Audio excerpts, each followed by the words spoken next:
Aku pikir kepulanganku akan membawa kebahagiaan. Aku ingin memeluk putriku dan mengejutkan suamiku. Namun, tawa riang di dalam rumah itu, yang kontras dengan tangis pilu di teras, membuka mataku. Malam itu, aku bersumpah mereka akan membayarnya. Semua yang kupercaya hancur dalam sekejap. Sebuah rencana besar mulai terbentuk di kepalaku. Tak kusangka. Sebelum ceritanya dimulai, silakan tulis di kolom komentar dari daerah mana saja teman-teman yang menonton cerita ini. Jangan lupa like dan subscribe agar channel ini bisa semakin berkembang dan bisa mempersembahkan cerita yang lebih menarik lagi. Perjalanan udara selama 3 jam dari Surabaya terasa sangat melelahkan. Tubuhku rasanya remuk. 5 hari terakhir aku habiskan untuk mengurus pameran besar yang menentukan nasib perusahaanku. Aku Gita, seorang manajer pemasaran yang selalu berusaha menyeimbangkan antara karir dan keluarga. Di bandara, aku memutuskan untuk tidak memesan taksi online langgananku. Aku hanya ingin cepat sampai di rumah. Aku mengambil taksi bandara biasa, melempar koper kecilku ke bagasi, dan menyebutkan alamat rumahku. Rumah yang kubangun bersama Rangga, suamiku, dari nol. Sepanjang perjalanan, aku menatap keluar jendela. Lampu-lampu kota Jakarta berkelip seperti ribuan kunang-kunang. Aku tersenyum membayangkan reaksi Rangga. Aku sengaja tidak mengabari kepulanganku malam ini. Jadwal asliku adalah besok siang. Aku ingin memberinya kejutan. Aku juga rindu setengah mati pada Delia, putri kecilku yang baru berusia 5 tahun. Aku sudah membelikannya boneka kelinci besar yang sekarang terbungkus rapi di dalam tas jinjingku. Untuk Rangga, aku membawakan jam tangan edisi terbatas yang sudah lama dia inginkan. Ponselku mati total sejak mendarat. Baterainya habis. Aku lupa mengisi daya semalam karena terlalu sibuk membereskan sisa pekerjaan di hotel. Tapi itu tidak masalah. Sebentar lagi aku akan bertemu mereka. Sudah sampai, Mbak. Suara sopir taksi membuyarkan lamunanku. Aku membayar ongkosnya, sedikit melebihkan. Aku terlalu senang untuk repot-repot menunggu kembalian. Aku turun dari taksi, menyeret koperku yang berdecit pelan di aspal. Taksi itu berlalu, meninggalkan aku dalam kesunyian malam. Jam di pergelangan tanganku menunjukkan pukul 10 malam. Komplek perumahan kami sepi. Aku berjalan perlahan menuju rumah nomor 12B. Pagar rumah tidak terkunci. Sedikit aneh, tapi mungkin Rangga lupa menguncinya. Aku mendorong pagar itu pelan-pelan. Aku tidak ingin menimbulkan suara. Aku ingin kejutanku berhasil. Dari tempatku berdiri, aku bisa melihat ruang tamu. Lampunya terang benderang. Aku tersenyum. Mereka pasti masih bangun. Lalu aku mendengarnya. Tawa. Bukan tawa Delia. Ini tawa orang dewasa. Tawa Rangga yang khas, keras dan meledak-ledak. Disusul tawa lain. Tawa melengking seorang wanita. Aku kenal tawa itu. Itu tawa Winda, ibu mertuaku. Hatiku menghangat. Ah, ibu mertuaku sedang berkunjung rupanya. Baguslah, dia bisa ikut merayakan kepulanganku. Aku melangkah lebih dekat, menyeret koperku di jalur setapak taman. Aku sengaja berjalan di atas rumput agar suara roda koper tidak terdengar. Dan saat itulah aku mendengarnya lagi. Suara lain. Suara yang membuat darahku serasa berhenti mengalir. Suara tangis. Itu suara Delia. Aku berhenti. Keningku berkerut. Mengapa Delia menangis? Aku mencari sumber suara itu. Teras rumah kami gelap. Lampu teras sengaja dimatikan. Aku melangkah perlahan ke arah teras, meninggalkan koperku di dekat gerbang. Mataku butuh beberapa detik untuk menyesuaikan diri dengan kegelapan. Lalu aku melihatnya. Di sudut teras, meringkuk sendirian, ada sosok kecil. Sosok putriku. Delia. Dia hanya memakai piyama tipis. Tubuh mungilnya bergetar. Dia memeluk lututnya, menangis sesenggukan. Ibu-ibu Delia takut. Isaknya pelan. Jantungku seperti diremas. Duniaku berhenti berputar. Mengapa putriku ada di luar? Sendirian? Di malam yang dingin ini? Di dalam, tawa Rangga dan Winda kembali terdengar. Lebih keras. Mereka terdengar sangat bahagia. Hahaha, kamu benar-benar keterlaluan, Rangga. Bisa-bisanya Gita percaya. Itu suara Winda. Dia itu bodoh, Bu. Terlalu sibuk sama pekerjaannya. Dia tidak akan tahu kita sedang pesta di sini, sahut Rangga. Pesta? Nafasku tercekat. Aku tidak mengerti. Ibu dingin. Lirih Delia lagi di teras. Tangisannya merobek hatiku. Aku ingin berlari, memeluknya, membawanya masuk. Tapi kakiku terpaku. Tanganku gemetar hebat. Aku merogoh tasku. Tas jinjing berisi boneka kelinci untuk Delia. Aku melemparkan boneka itu. Aku tidak peduli. Aku mencari ponselku. Aku ingat ponselku mati. Sial. Aku panik. Aku harus merekam ini. Ini adalah bukti. Bukti dari sesuatu yang aku belum tahu apa. Tapi aku tahu ini salah. Aku merogoh tasku lagi. Mencari power bank. Tanganku yang gemetar membuatnya sulit. Akhirnya aku menemukannya. Aku mencolokkan kabelnya. Ponselku menyala. 5%. Aku menekan tombol rekam video. Aku tidak peduli dengan kualitas gambarnya. Aku hanya butuh suaranya. Aku arahkan kamera ke sosok Delia yang masih menangis. Ibu Delia mau masuk, takut gelap. Aku rekam tangisannya selama 1 menit penuh.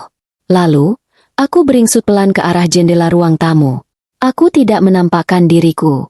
Aku hanya mendekatkan ponselku ke celah jendela. Minum lagi. Rangga. Mumpung si ratu sibuk itu belum pulang. Suara Winda lagi. Tenang, Bu. Dia baru pulang besok siang. Kita masih punya banyak waktu. Apalagi Clarissa sebentar lagi sampai. Jawab Rangga. Clarissa? Siapa Clarissa? Anak itu di luar aman, kan? Tanya Winda. Suaranya terdengar malas. Aman. Dia tidak akan berani masuk kalau tidak kita buka. Biarkan saja dia di situ. Mengganggu saja dari tadi. Minta ibunya pulang. Berisik. Kata Rangga. Suamiku. Suara suamiku yang ku kenal. Mengatakan itu tentang putrinya sendiri. Darahku mendidih. Lalu sedingin es. Aku tidak bisa merasakan kakiku lagi. Aku terus merekam. Aku merekam tawa mereka. Aku merekam denting gelas. Aku merekam rencana mereka menunggu seseorang bernama Clarissa. Aku merekam semua itu. Sementara di teras, putriku menangis kedinginan memanggil namaku. 3 menit. Ponselku akhirnya mati lagi. Baterainya habis. Tapi aku sudah mendapatkan yang kubutuhkan. Aku tidak menangis. Belum. Rasa sakit di dadaku begitu hebat, begitu pekat, hingga tidak ada ruang untuk air mata. Yang ada hanya amarah yang dingin dan menusuk. Aku mundur perlahan. Langkah demi langkah. Menjauhi jendela. Aku menatap Delia sekali lagi. Dia sudah tidak sesenggukan. Dia hanya terisak pelan. Kelelahan. Maafkan ibu. Sayang. Ibu belum bisa menyelamatkanmu malam ini. Tapi ibu bersumpah, mereka akan membayar setiap tetes air matamu. Aku tidak jadi masuk. Aku berbalik badan. Aku meraih koperku yang tergeletak di dekat gerbang. Aku menyeretnya pergi, menjauhi rumahku sendiri. Aku berjalan dalam kegelapan, di bawah tatapan rembulan yang pucat, dengan suara tawa suamiku dan tangisan putriku terngiang di telingaku. Kejutan itu berhasil. Aku yang terkejut. Terkejut sampai ke tulang sumsumku. Di ujung jalan komplek, aku berhenti. Aku menahan sebuah ojek yang kebetulan lewat. Ke hotel terdekat. Pak, hotel mana saja? Kataku dengan suara serak. Malam itu, aku tidak pulang. Aku memulai sebuah perang. Dan, rencana rahasia, ku baru saja dimulai. Aku akan membalas mereka. Pintu kamar hotel bernomor 302 itu tertutup dengan bunyi pelan. Aku bersandar di baliknya, masih memegang erat gagang koperku. Kamar ini terasa asing, bersih, steril, dan dingin. Sangat kontras dengan kekacauan yang membara di dalam kepalaku. Selama 10 menit aku hanya berdiri diam. Aku mencoba mencerna apa yang baru saja terjadi. Rangga, suamiku, Winda, ibu mertuaku, Delia, putriku. Fakta-fakta itu berputar di otakku seperti pecahan kaca. Rangga dan Winda tertawa di dalam. Delia menangis di luar. Mereka menyebutku, si ratu sibuk, dan bodoh. Mereka menunggu wanita lain bernama Clarissa. Mereka sengaja mengunci Delia di teras. Aku melepaskan koperku. Benda itu jatuh tergeletak di lantai berkarpet. Lalu tubuhku mulai bergetar. Getaran itu dimulai dari kakiku, merambat naik ke lututku, lalu ke seluruh tubuhku. Aku tidak bisa menahannya. Aku melangkah ke tempat tidur, duduk di tepinya, dan tangisku pecah. Bukan tangisan pilu seperti Delia. Ini adalah tangisan yang hening namun penuh amarah. Air mata mengalir begitu saja, tanpa suara isakan. Aku menangisi pernikahanku. Aku menangisi kepercayaanku yang dihancurkan. Aku menangisi nasib putriku yang malang. Aku menangis untuk kebodohanku sendiri. Selama ini aku bekerja keras, lembur berhari-hari, mengumpulkan setiap rupiah, berpikir bahwa aku sedang membangun masa depan untuk keluargaku. Ternyata, aku hanya membangun istana untuk para pengkhianat. Mereka berpesta di atas keringatku. Mereka menertawakan ketidaktahuanku. Amarah itu kembali membara, lebih panas dari sebelumnya. Amarah ini mengeringkan air mataku. Aku tidak boleh hancur. Aku bangkit dari tempat tidur. Aku mengambil ponselku dan powerbank dari dalam tas. Aku harus mengisi daya ponsel ini. Rekaman tadi adalah satu-satunya peganganku. Sambil menunggu ponselku terisi sedikit daya, aku berjalan ke kamar mandi. Aku membasuh wajahku dengan air dingin. Aku menatap pantulan diriku di cermin. Mataku merah dan bengkak. Wajahku pucat. Aku terlihat menyedihkan. Kamu tidak boleh menyedihkan, Gita. Aku berbisik pada bayanganku sendiri. Kamu harus kuat. Demi Delia. Demi Delia. Ya, demi putriku. Aku harus mengeluarkannya dari rumah itu. Tapi bagaimana? Jika aku datang ke sana sekarang, menggedor pintu dan membuat keributan, apa yang akan terjadi? Mereka akan mengelak. Rangga akan memutarbalikkan fakta. Dia akan bilang aku yang salah paham. Dia akan bilang Delia hanya dihukum sebentar. Dia akan bilang aku istri yang paranoid karena kelelahan bekerja. Dan Winda? Dia akan mendukung putranya. Dia akan menyalahkanku sebagai ibu yang tidak becus. Aku akan kalah sebelum berperang. Ponselku menyala. Baterai 10%. Aku segera memeriksa galeri. Video itu ada. Rekaman berdurasi 3 menit 12 detik. Aku memutarnya. Suara tangis Delia terdengar lagi. Ibu dingin. Lalu tawa Rangga dan Winda. Dia itu bodoh, Bu. Terlalu sibuk. Clarissa sebentar lagi sampai. Biarkan saja dia di situ. Mengganggu saja. Aku memutar video itu berulang kali. Aku memaksakan diriku mendengarkan setiap katanya. Aku harus menanamkan rasa sakit ini dalam-dalam, menjadikannya bahan bakar. Aku butuh bantuan. Tapi siapa? Orang tuaku di kampung? Mereka sudah tua. Aku tidak mau membebani mereka. Teman-temanku? Mereka akan bersimpati. Tapi mereka tidak bisa berbuat banyak. Aku butuh seseorang yang bisa berpikir jernih. Seseorang yang mengerti hukum. Lalu aku teringat satu nama. Indra. Indra adalah sahabat lamaku dari zaman kuliah. Kami dulu sangat dekat. Sebelum aku menikah dengan Rangga dan dia sibuk dengan karirnya. Indra sekarang seorang pengacara. Pengacara yang hebat. Ku dengar. Ini sudah hampir tengah malam. Apa dia masih bangun? Aku tidak peduli. Ini darurat. Aku mencari namanya di kontakku. Tanganku gemetar saat menekan tombol panggil. Dering pertama. Tidak diangkat. Dering kedua. Halo? Sebuah suara serak dan berat menyahut di seberang. Suara orang baru bangun tidur. Indra? Suaraku serak. Gita? Ini Gita, kan? Ada apa jam segini? Kamu baik-baik saja? Indra langsung terdengar khawatir. Mendengar suaranya yang tulus khawatir. Pertahananku goyah lagi. Indra, aku butuh bantuan. Kamu di mana? Kamu kenapa? Suaramu. Aku di hotel. Aku tidak tahu nama hotelnya. Aku baru pulang dari Surabaya. Indra. Rangga, dia. Aku tidak bisa melanjutkan. Gita, tenang. Tarik napas. Kata Indra. Suaranya yang tenang sedikit menenangkanku. Ceritakan pelan-pelan. Apa yang terjadi? Aku pun bercerita. Aku menceritakan semuanya. Dari niat awalku memberi kejutan, sampai suara tawa di dalam rumah, dan suara tangis Delia di teras. Aku menceritakan tentang rekaman video yang baru saja kuambil.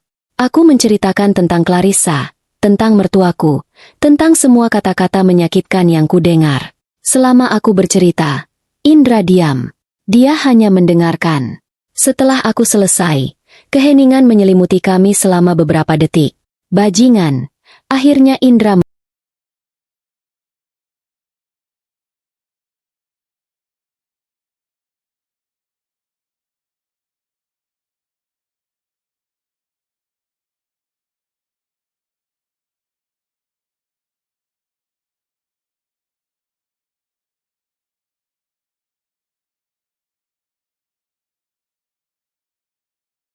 mengumpat.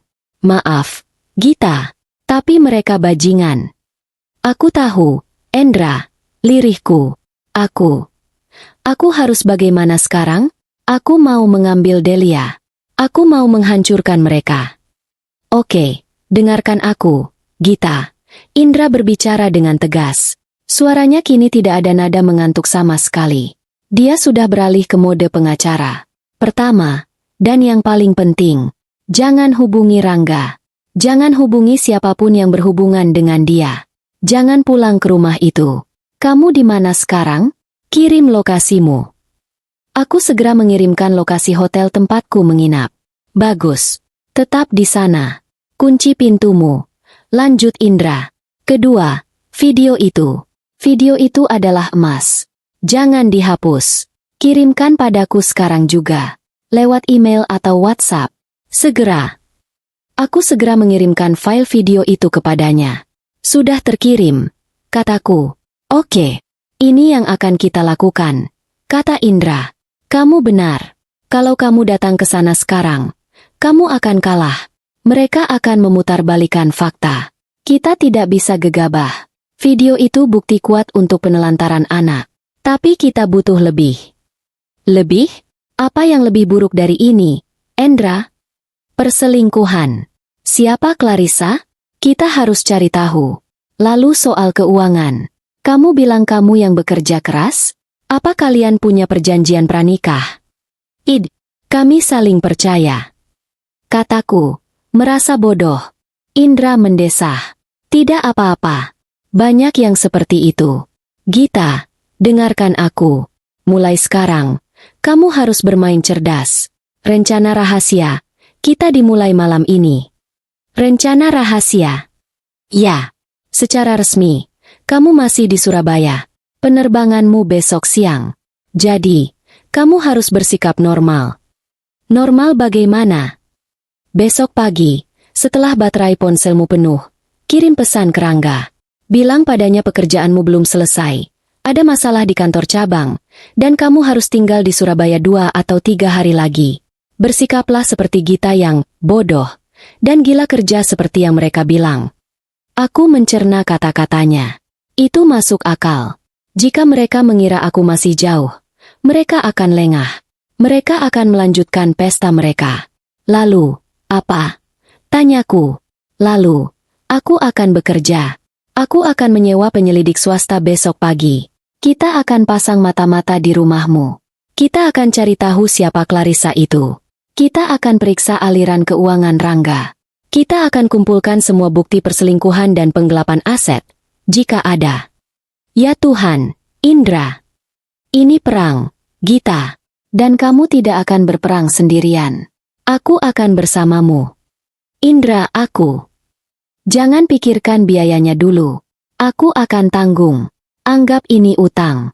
Kamu bisa bayar setelah kamu memenangkan semuanya, kata Indra. Aku tidak tahu harus berkata apa. Gita, kamu masih di sana? Ya, aku di sini, kataku. Terima kasih, Endra. Terima kasih. Simpan terima kasihmu. Sekarang, istirahatlah. Kamu pasti lelah. Besok pagi, lakukan seperti yang kubilang. Kirim pesan ke Rangga. Bersikaplah normal. Jangan sampai mereka curiga. Tapi Delia, bagaimana dengan Delia? Suaraku bergetar lagi. Indra terdiam sejenak. Itu bagian tersulit. Gita, untuk saat ini, kita belum bisa mengambilnya secara paksa. Kita harus menunggu bukti penelantaran itu lebih kuat. Aku janji, kita akan mengeluarkannya. Tapi kita harus sabar. Aku memejamkan mata. Membayangkan putriku tidur di teras yang dingin.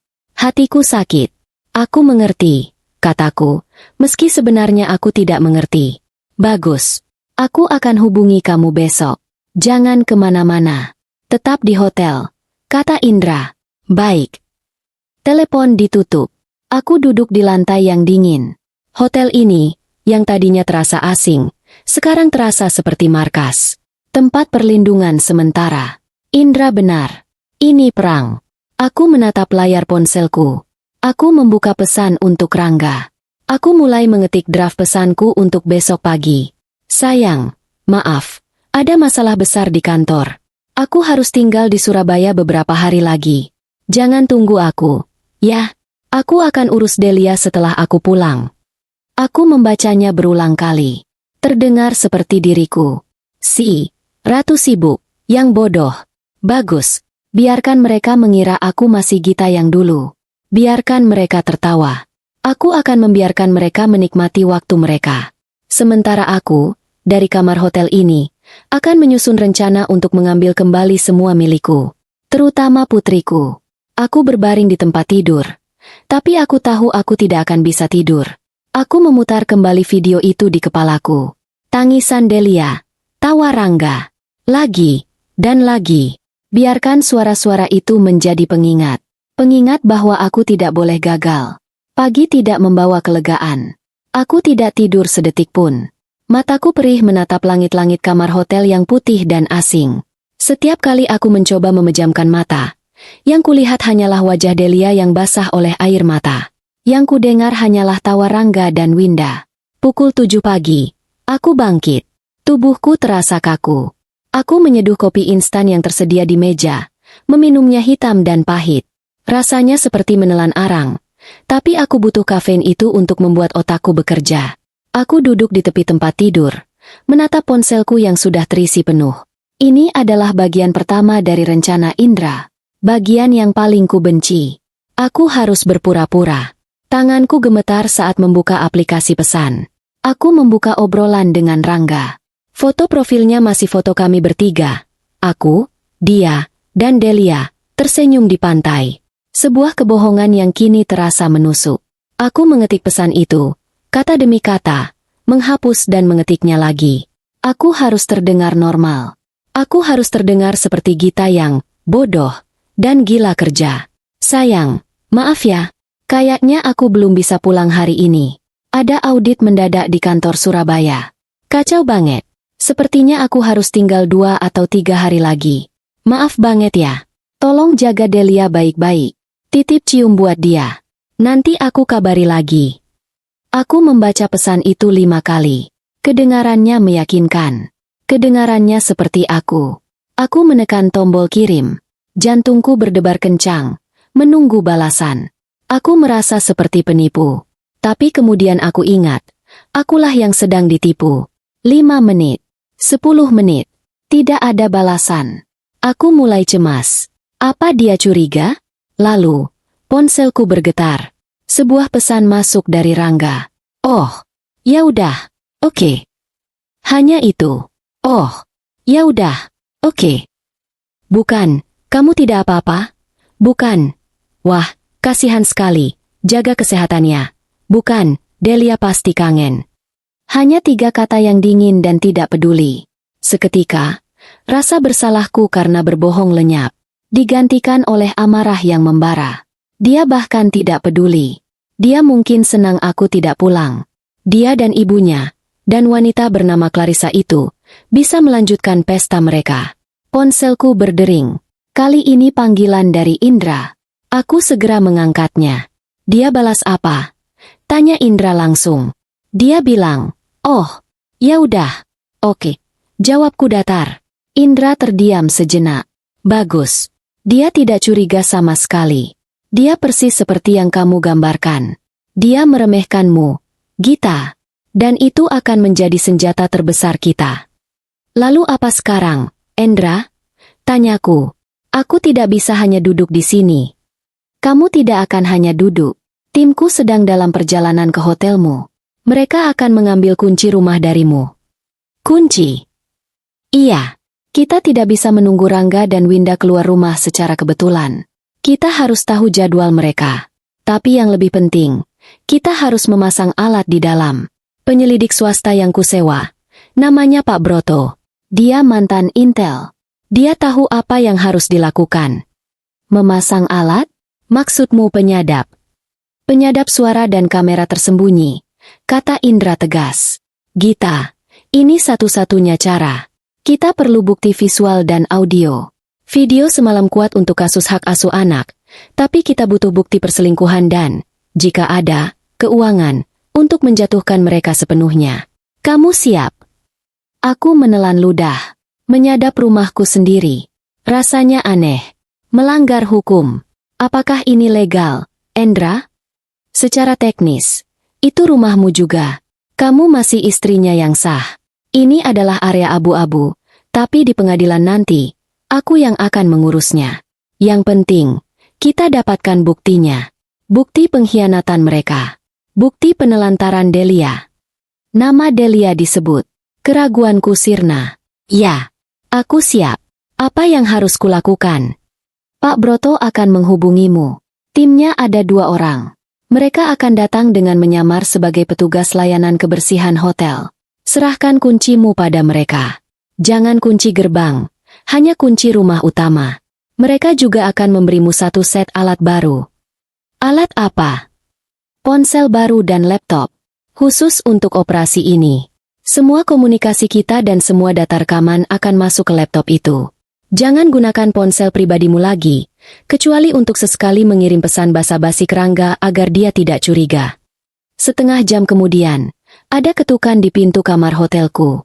Layanan kebersihan, kata sebuah suara pelan. Aku membukanya. 2 orang pria berbadan tegap, memakai seragam hotel, berdiri di sana. Yang satu lebih tua, dengan wajah tenang dan tatapan mata tajam, pasti Pak Broto. Yang satu lagi lebih muda, membawa tas ransel besar. Ibu Gita, kata Pak Broto. Suaranya rendah dan profesional. Aku mengangguk. Indra sudah memberitahu kami. Kami butuh kuncinya sekarang. Tim kami di lapangan melaporkan suami Anda baru saja berangkat kerja. Aku terkejut. Secepat itu. Kami sudah mengawasi rumah Anda sejak subuh tadi, kata Pak Broto. Kami harus bergerak cepat. Ibu mertua Anda biasanya membawa putri Anda ke sekolah jam 9, lalu dia ke pasar. Itu jendela kita. Aku merogoh tasku, mengambil gantungan kunci rumahku. Ada gantungan kunci menara Eiffel kecil di sana, hadiah dari Rangga saat kami bulan madu. Ironis. Aku menyerahkan kunci itu. Tanganku dingin. Tolong hati-hati. Kami profesional, Bu, kata pria yang lebih muda. Dia membuka tas ranselnya dan mengeluarkan sebuah laptop baru yang masih tersegel dan sebuah ponsel. Ini untuk Anda. Semua sudah diatur. Login dan kata sandi ada di catatan ini. Begitu alatnya terpasang, rekamannya akan langsung terkirim ke laptop ini. Jangan gunakan jaringan Wi-Fi hotel. Gunakan hotspot dari ponsel baru ini. Semuanya aman. Pak Broto mengangguk.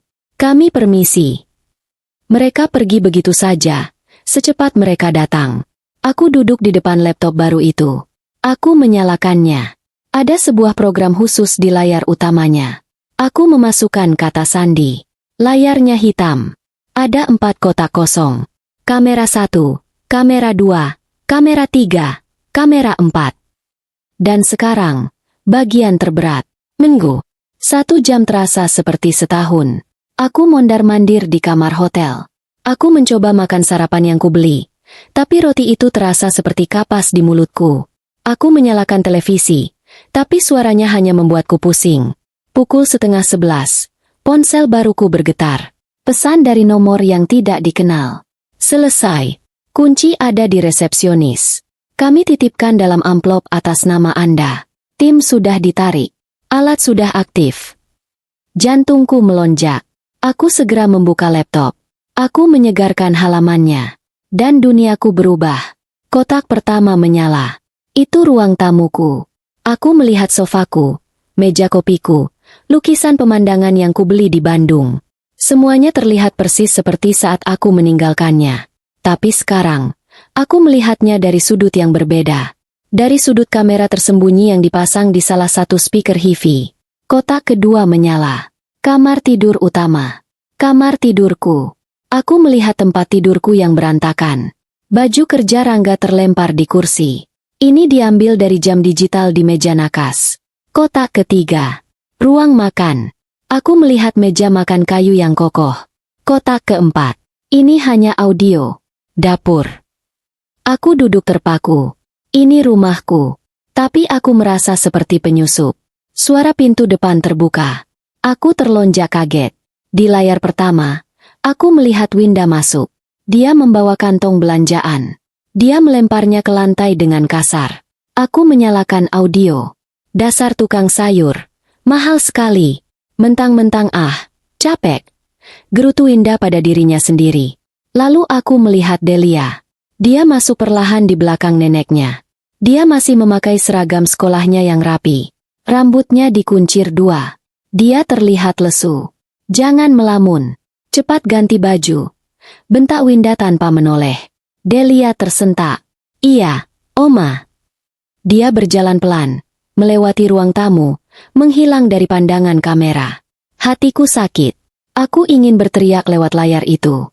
Jangan bentak anakku. Winda duduk di sofa. Dia menyalakan televisi. Acara gosip. Aku menatap putriku berjalan ke kamarnya. Aku tidak bisa melihat kamarnya. Tim Broto tidak bisa memasang alat di sana. Aku menunggu.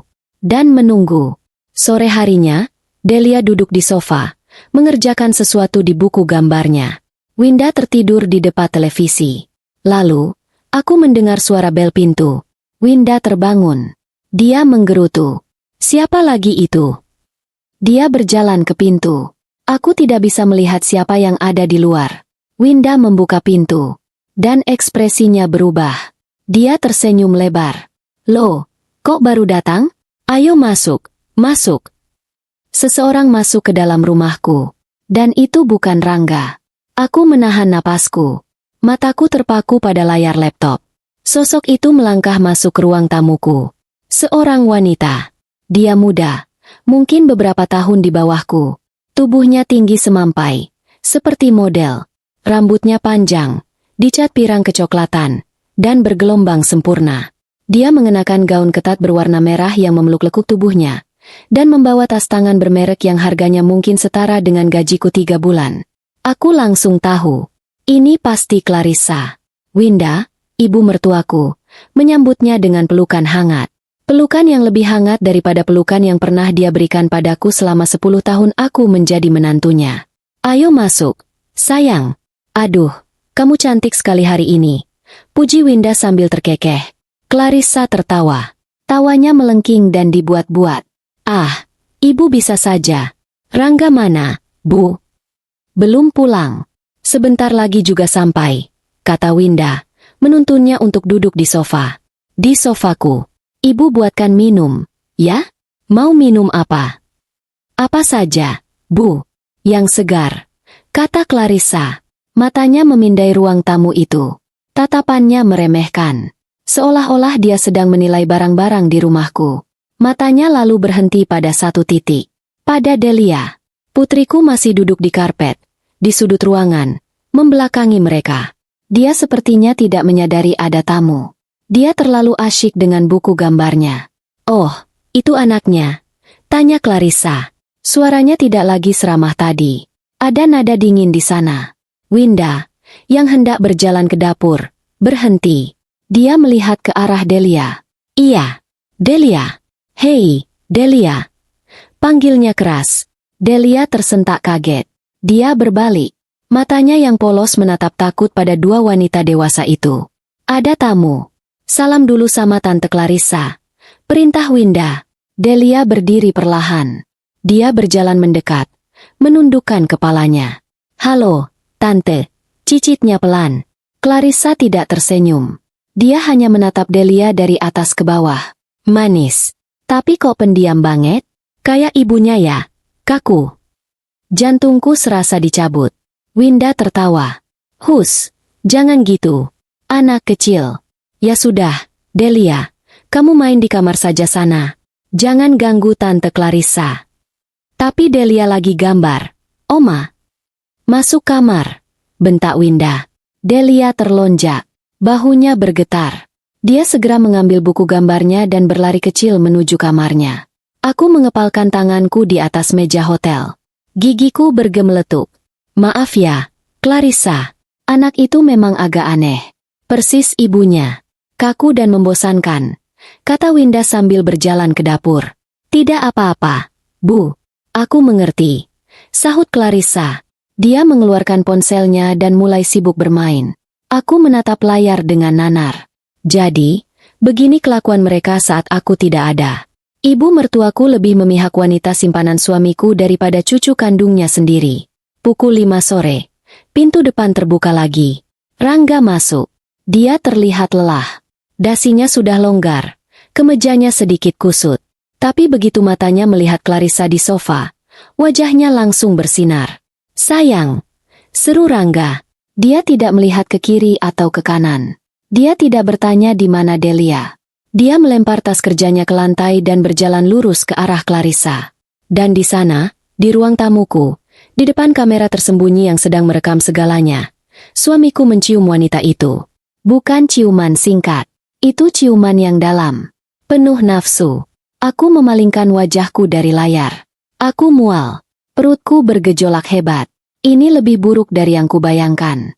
Melihatnya dengan mataku sendiri, rasanya 1000 kali lebih menyakitkan. Winda berdeham dari arah dapur. Dia membawa nampan berisi 3 gelas minuman. Nanti lanjut di kamar. Minum dulu. Ibu sudah buatkan jus jeruk kesukaan kalian. Rangga dan Clarissa tertawa. Mereka melepaskan ciuman mereka. Tapi Rangga tidak melepaskan pelukannya. Dia duduk di sofa, menarik Clarissa untuk duduk di pangkuannya. Kamu sudah lama, sayang? Tanya Rangga. Lumayan. Aku kangen banget sama kamu. Rengek Clarissa. Aku juga. Hari ini rasanya lama sekali. Apalagi tahu kamu akan kesini, kata Rangga. Mereka bertiga, Rangga, Clarissa, dan Winda, duduk di ruang tamu. Mereka minum jus. Mereka tertawa. Mereka terlihat seperti sebuah keluarga. Keluarga yang bahagia dan sempurna. Aku merasa seperti orang luar yang mengintip kebahagiaan mereka. Kebahagiaan yang dibangun di atas penderitaanku. Jadi, Winda memulai pembicaraan. Nadanya penuh konspirasi. Si Gita itu beneran nambah 3 hari lagi di Surabaya. Rangga tertawa. Dia mengeluarkan ponselnya dari saku dan menunjukkannya pada Clarissa. Iya, lihat sendiri pesannya. Audit mendadak. Haha, bodoh sekali dia. Dia percaya saja apa kata kantornya. Clarissa terkikik. Audit? Yang benar saja. Dia tidak tahu ya, kalau audit itu sebenarnya bonus besar buat kita. Aku membeku. Audit? Bonus? Apa maksud mereka? Rangga menyeringai. Dia tidak tahu kalau proyek Surabaya yang dia menangkan itu, semua komisinya sudah aku alihkan. Masuk ke rekeningku yang satu lagi. Rekening yang tidak akan pernah dia ketahui. Rekening kita, sayang, koreksi Clarissa, menepuk pipi Rangga. Iya, rekening kita, kata Rangga. Apartemen baru kamu pasti bisa lunas bulan ini, sayang. Yeay, Clarissa memekik senang. Aku ternganga. Proyek Surabaya. Itu proyek yang kukejar mati-matian selama 6 bulan terakhir. Aku lembur sampai pagi. Aku meninggalkan Delia. Aku mengorbankan waktu keluarga. Dan Rangga mencuri uangnya? Uangku? Winda mengangguk-angguk puas. Makanya, ibu bilang juga apa dari dulu. Punya istri itu yang di rumah. Nurut suami. Bukan yang keluyuran keluar kota kayak si Gita. Untung kamu pintar, Rangga. Cari ganti yang lebih menguntungkan. Winda mengedipkan mata ke arah Clarissa. Clarissa tertawa. Oh, ibu tenang saja. Aku pasti akan jadi istri yang baik. Aku tidak akan seperti Gita. Aku maunya di rumah. Diurus, dimanjakan. Ngapain capek-capek kerja? Itu baru istri idaman ibu, seru Rangga. Dia mengangkat gelasnya. Kita bersulang. Untuk kebodohan Gita. Untuk kebodohan Gita, sahut Winda dan Clarissa serempak. Mereka bertiga tertawa terbahak-bahak. Aku tidak bisa bernapas. Rasanya ada tangan raksasa yang meremas dadaku.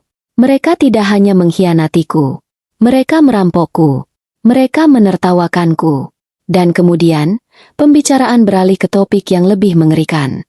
Untung semalam si Gita nggak jadi pulang kejutan, kata Winda. Kalau dia lihat pesta kecil kita semalam, bisa berabe. Clarissa mendengus. Iya, semalam itu seru banget. Tapi jujur ya, Bu, anak itu, dia menunjuk ke arah kamar Delia. Nyaris merusak semuanya. Hatiku berhenti berdetak. Rangga menghela napas panjang, pura-pura kesal. Ah, Delia, jangan dibahas. Dia itu cengeng banget. Tiba-tiba semalam nangis. Teriak-teriak cari ibunya. Ibu pulang, ibu pulang. Berisik sekali. Jelas berisik. Timpal Clarissa. Suaranya meninggi. Aku kan jadi nggak nyaman. Sayang, kita lagi mesra-mesraan di kamar. Dia ngetok-ngetok pintu terus. Ganggu aja. Aku menutup mulutku. Jadi, semalam Clarissa ada di kamarku? Tidur di ranjangku? Winda menimpali dengan santai. Makanya, ibu suruh kunci saja di teras. Biar dia capek sendiri. Biar tahu rasa. Duniaku runtuh.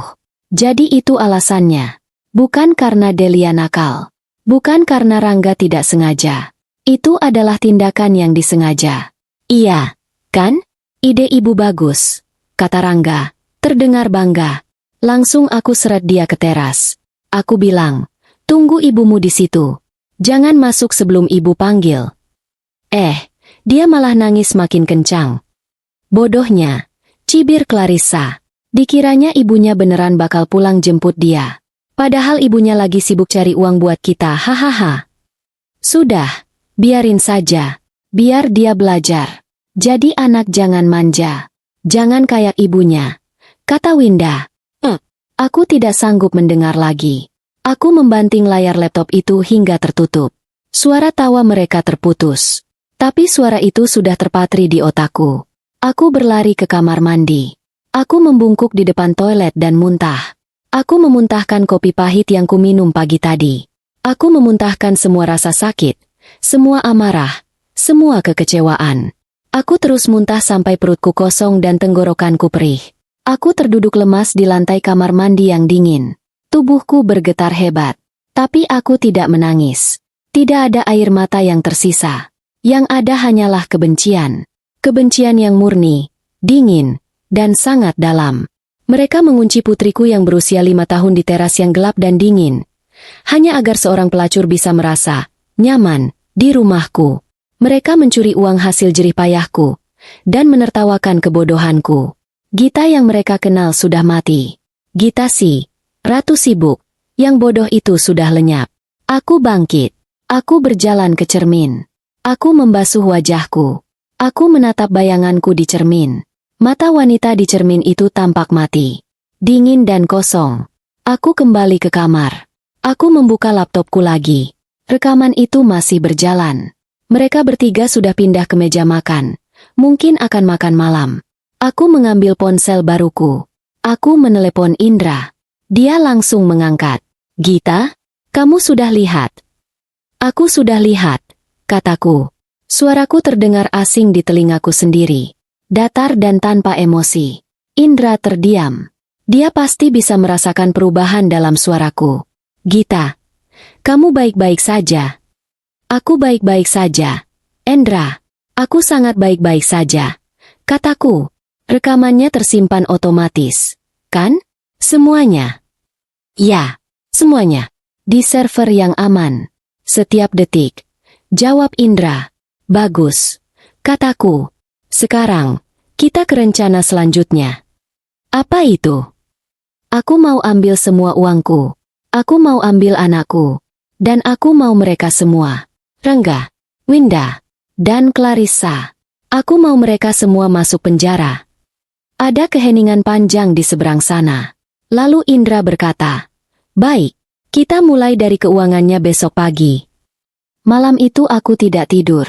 Aku duduk di depan laptop, memantau rumahku sendiri seperti menonton film horor yang tidak ada habisnya.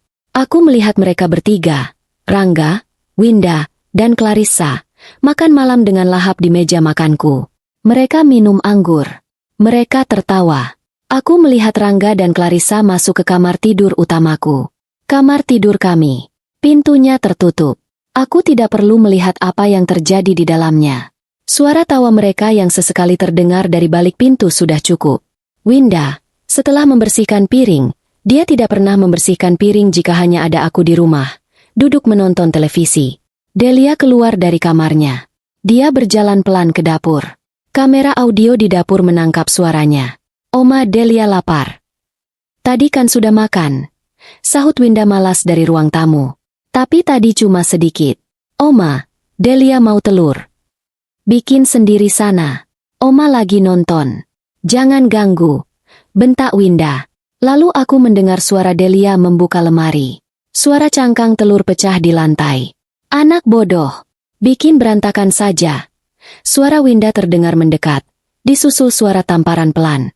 Sudah, jangan makan. Tidur sana. Suara tangis Delia yang tertahan.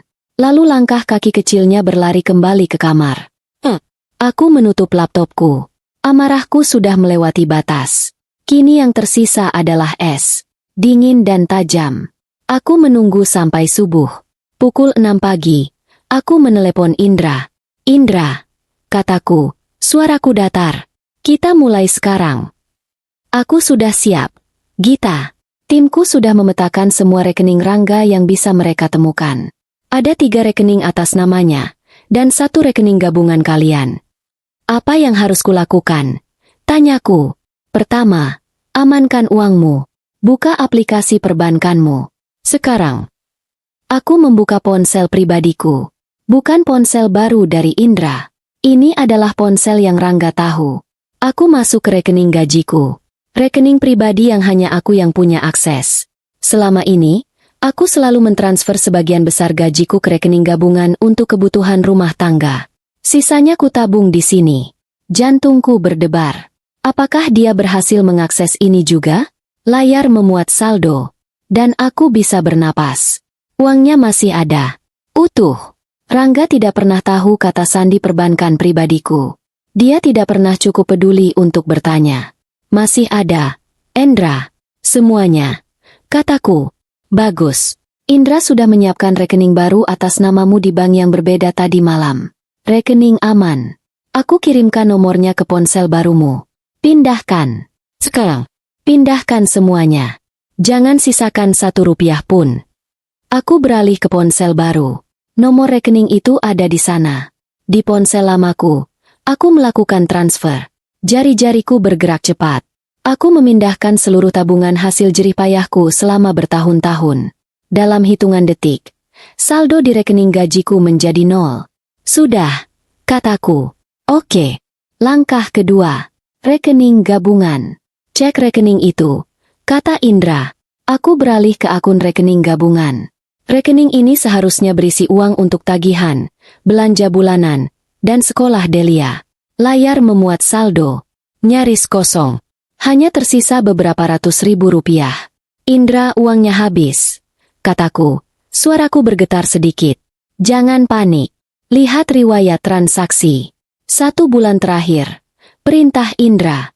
Aku membuka riwayat transaksi. Mataku membelalak. Minggu lalu. Transfer antar bank. Clarissa Anindita. 50 juta. 50 juta rupiah. 2 minggu lalu. Pembayaran. Butik mewah Alur. 25.300.000. Aku ingat gaun merah yang dipakai Clarissa kemarin. 3 minggu lalu.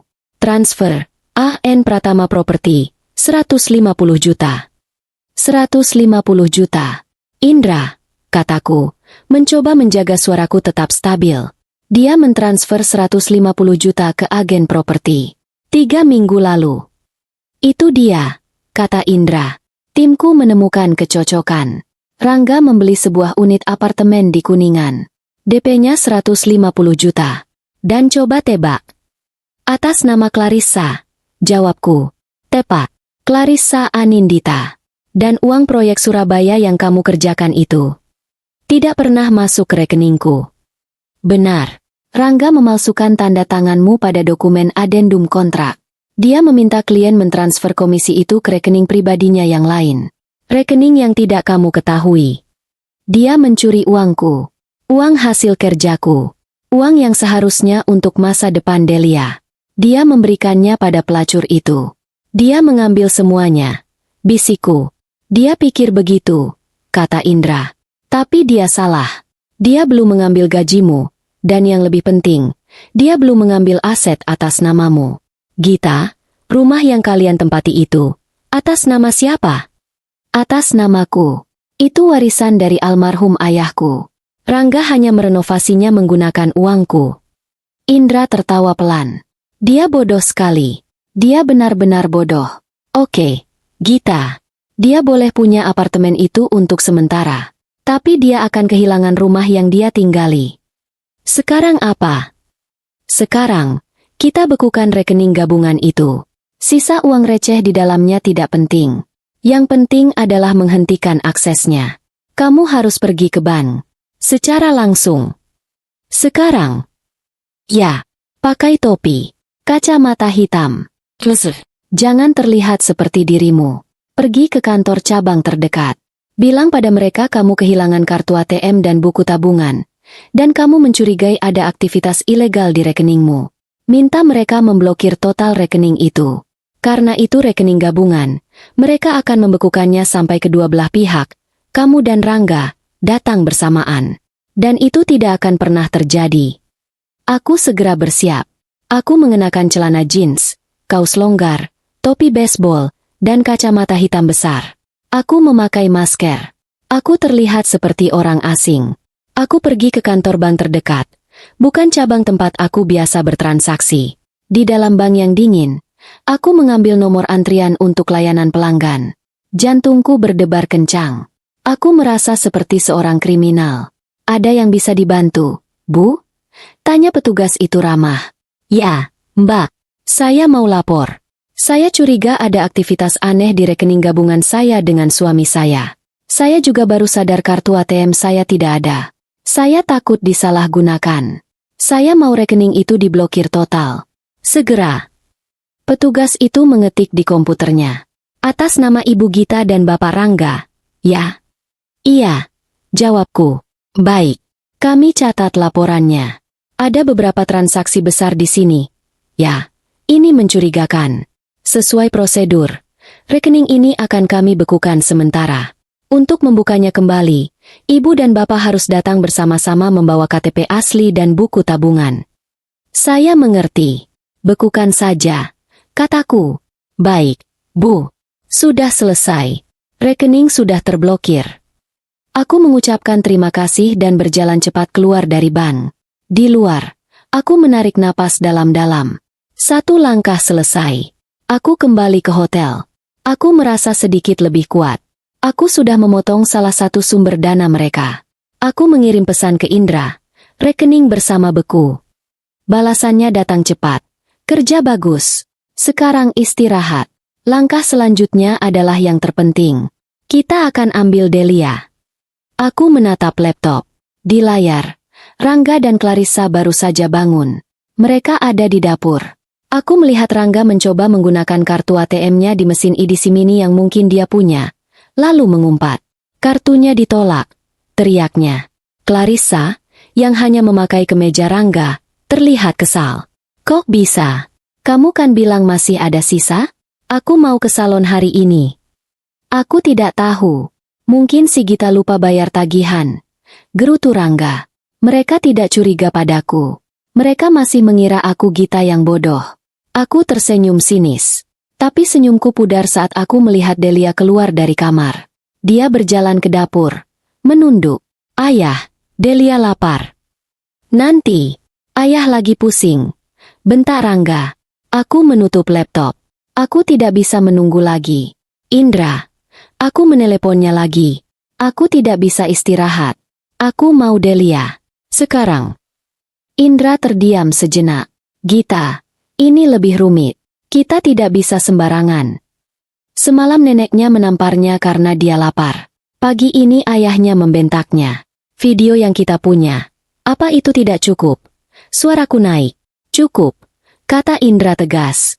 Video itu lebih dari cukup. Aku sudah menduga kamu akan begini. Aku tidak tidur semalam. Gita, aku sudah menghubungi KPAI.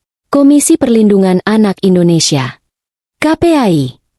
Ya, aku mengirimkan video rekaman teras itu kepada mereka subuh tadi. Aku melampirkan laporan tertulis sebagai kuasa hukummu. Mereka sangat terkejut. Mereka setuju ini adalah kasus penelantaran anak yang serius. Lalu, apa kata mereka? Mereka setuju untuk melakukan intervensi. Hari ini, di sekolah Delia. Di sekolah. Itu tempat paling netral. Kita tidak bisa mengambilnya dari rumah. Akan terjadi drama. Rangga dan Winda akan melaunderscorean. Di sekolah, kita didampingi otoritas. Kita ambil dia secara legal. Kamu siap? Air mataku akhirnya menetes. Air mata kelegaan. Aku siap. Aku siap. Baik. Delia masuk sekolah jam 9, kan? Aku jemput kamu di hotel jam setengah 10.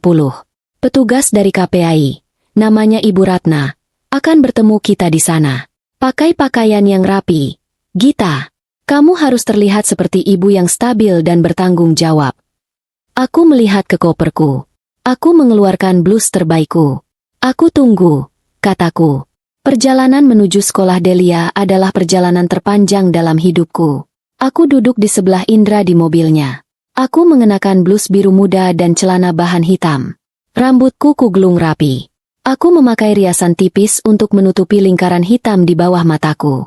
Aku harus terlihat kuat. Kamu gugup? Tanya Indra pelan. Aku takut. Jawabku jujur. Aku takut Delia akan, aku tidak tahu. Aku takut. Dia akan baik-baik saja, kata Indra, menepuk lenganku sekilas. Kamu melakukan hal yang benar. Ingat itu. Kami tiba di sebuah kafe kecil di seberang sekolah Delia. Sekolah itu sebuah taman kanak-kanak yang ceria. Dindingnya dicat warna-warni. Aku bisa mendengar tawa anak-anak bermain dari tempat parkir. Ironis. Di balik keceriaan itu, putriku menderita. Seorang wanita paruh baya yang berwibawa, mengenakan seragam pegawai negeri, sudah menunggu kami di dalam kafe. Ibu Gita? Saya Ratna, dari KPAI. Katanya, menjabat tanganku erat. Tatapannya tajam namun penuh empati. Pak Indra sudah menceritakan semuanya. Saya juga sudah melihat videonya. Terus terang, saya sangat marah melihatnya. Terima kasih sudah mau membantu saya, Bu. Kataku, ini tugas kami, kata Bu Ratna tegas. Baik, kita jangan buang waktu. Kita akan masuk bersama. Pak Indra sebagai kuasa hukum, saya sebagai perwakilan Lembaga Perlindungan Anak. Kita akan bicara langsung dengan kepala sekolah. Kita jelaskan situasinya, kita tunjukkan bukti awal, dan kita nyatakan bahwa Ibu Gita, sebagai wali sah, akan membawa putrinya ke tempat aman karena ada indikasi kuat penelantaran di rumah. Bagaimana jika sekolah menolak? Tanyaku. Mereka tidak akan menolak, kata Indra. Mereka tidak mau terlibat dalam kasus penelantaran anak. Mereka akan bekerja sama. Kami bertiga berjalan menyeberang jalan. Jantungku berdebar begitu kencang hingga aku bisa mendengarnya di telingaku. Kami masuk ke gerbang sekolah. Seorang guru menyambut kami dengan ramah. Selamat pagi. Ada yang bisa dibantu? Kami ingin bertemu dengan kepala sekolah. Ini mendesak, kata Indra. Kami diantar ke sebuah ruangan kecil yang rapi. Kepala sekolah, seorang wanita ramah bernama Ibu Diah, menyambut kami. Silakan duduk. Pak Indra? Ibu Gita? Loh Ibu Gita. Dia terlihat kaget. Bukankah Oma Winda bilang ibu masih dinas di Surabaya? Aku menelan ludah. Itu tidak benar, Bu. Saya sudah di Jakarta. Saya di sini untuk menjemput putri saya, Delia. Wajah Ibu Diah berubah bingung. Indra mengambil alih. Dia memperkenalkan dirinya dan Ibu Ratna dari KPAI. Ibu Diah, kami di sini dalam kapasitas resmi, kata Indra. Kami memiliki alasan kuat untuk meyakini bahwa Delia, murid di sini, berada dalam situasi yang tidak aman di rumahnya. Kami memiliki bukti penelantaran yang dilakukan oleh ayahnya, Pak Rangga, dan neneknya, Ibu Winda. Ibu Diah tampak syok. Penelantaran? Maksud Bapak?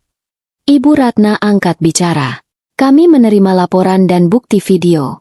Semalam, anak Delia dikunci di teras rumahnya, sendirian, dalam gelap, selama beberapa waktu, sebagai hukuman.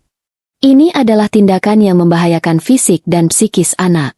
Sebagai ibunya, Ibu Gita berhak penuh untuk mengamankan putrinya. Indra mengeluarkan ponselnya. Dia tidak memutar video itu. Dia hanya menunjukkannya sekilas pada Ibu Diah. Ibu Diah menutup mulutnya. Ya Tuhan saya tidak menyangka.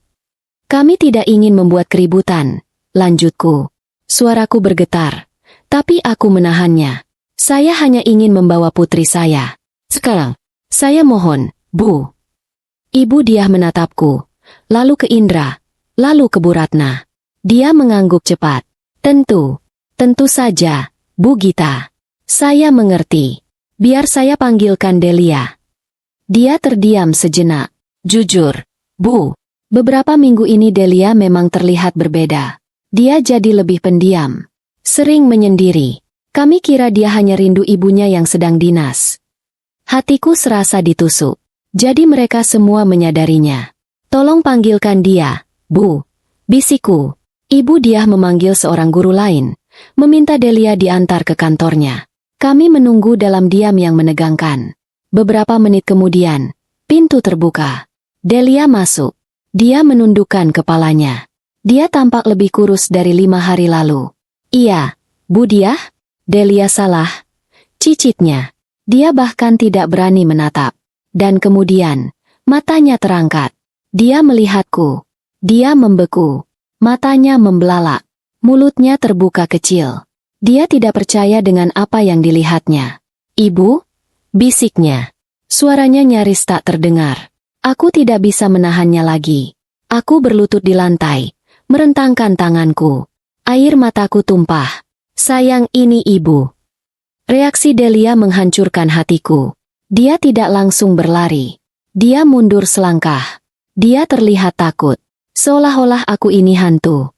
Ibu beneran ibu? Tanyanya lagi. Iya, sayang. Ibu di sini. Ibu di sini untuk Delia. Barulah dia berlari. Dia menabrakku dengan keras. Dia memeluk leherku begitu erat seakan hidupnya bergantung pada itu. Ibu! Ibu! Ibu! Dia menangis histeris di bahuku. Ibu jangan pergi lagi. Jangan tinggalin Delia. Delia takut. Delia takut di rumah. Nenek jahat. Ayah jahat. Aku memeluknya. Aku memeluk tubuh mungilnya yang bergetar hebat. Aku mencium rambutnya. Ibu tidak akan pergi lagi.